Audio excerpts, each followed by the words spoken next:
வணக்கம். சாதாரண மனிதனின் கோபம்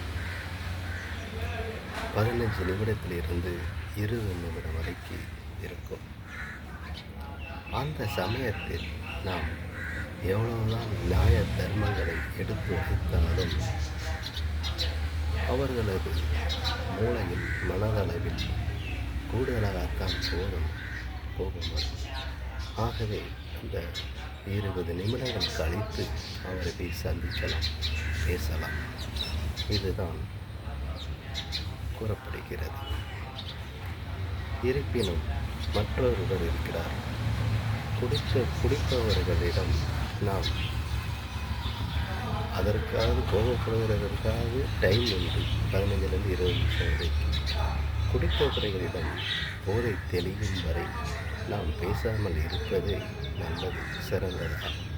ஆகவே குடியை மறந்து விடுங்கள், கோபத்தை நிதானப்படுத்தி பொறுமைக்கு வாருங்கள், இயற்கையை ரசிங்கள் என்று இந்த கால வேளையில் கூறிக்கொள்கிறேன். நன்றி.